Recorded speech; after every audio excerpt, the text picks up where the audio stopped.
Elle arvas kogu elu, et C-hepatiit on narkomaanide haigus. Siis sai ta ise sama diagnoosi. Ta räägib kogemusest enda kodus Lääne- ja Ida-Virumaa piiril Kalvi külas. Olen MDFD terapeut, see on siis multidimensionaalse pereteraapia terapeut. Meditsiinisüsteemis töötades tehakse nii-öelda rutiinne tervisekontroll ja siis avastati, et infektsionist kutsus mu välja ja ütles, et mul on C-hepatiit. Et see oli siuke tõeline kirvelöök, et ma teadsin C-hepatiidist nii palju, et see on nii-öelda siuke ravimatu haigus, põhiliselt levib ta narkomaanidel. Ja siis, kui ma eksamid sain tehtud ja hakkasin siis nii-öelda lugema, siis mul tekkis siuke tõeline paanika selle kohta, et see on ikka tõesti selline diagnoos, millega nagu pikka pidu ei ole.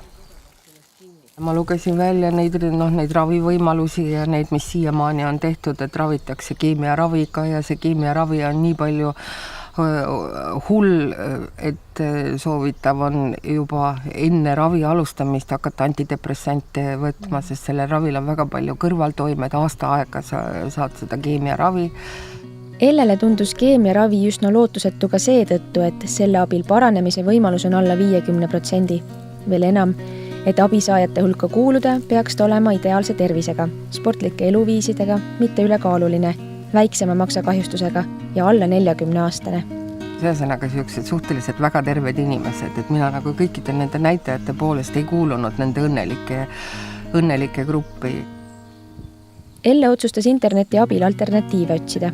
Ta märkaski, et üsna hiljuti oli Ameerikas kasutusele võetud suukaudne ravim, millega kerkis haigusest paranemise protsent 50-lt vähemalt 96-le. Suurepärane uudis, aga 14. aasta novembrikuus läksin doktor Salupere juurde vastuvõtule, siis ma küsisin kohe, et kas ta ei saaks mulle kirjutada seda retsepti välja. Ja siis doktor ütles, et ta saab selle retsepti mulle küll välja kirjutada, et kui mul just peaksid nii-öelda rahahunnikud kusagil üleliigsed olema, et see kuskil niimoodi 50 000 euri kanti läheb see ravim ja siis abikaasa ütles, et tema võtab kohe pangast laenu selle peale, et see ravim ikkagi saada. C-hepatiit on pika kuluga haigus ja veidi vähem kui alles 30 aasta eest avastatud. Elle arst soovitas oodata. Küllap jõuab peagi ravimeid ka Eestisse. Ja 2016 jaanuaris Eesti Haigekassa võttis selle rahastamise, 100% rahastamise enda peale. Et tõesti, see oli väga-väga oluline samm.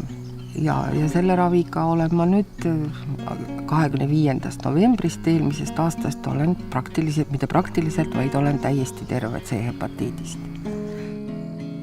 Eestis on Haigekassa hinnangul umbes 1,5% rahvastikust C-hepatiidi haiged. Tõenäoliselt on see number aga suurem, sest sellesse haigestumist ei tunne. Elle ei oska siiani arvata, kust tema viiruse sai.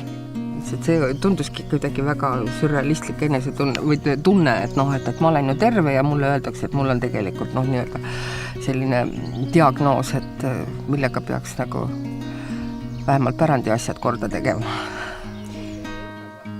Et profülaktika mõttes mina soovitaksin küll kõikidel ikkagi käia ja teha see C-hepatiidi nii-öelda diagnoosimine ära, et kas teda on või ei ole.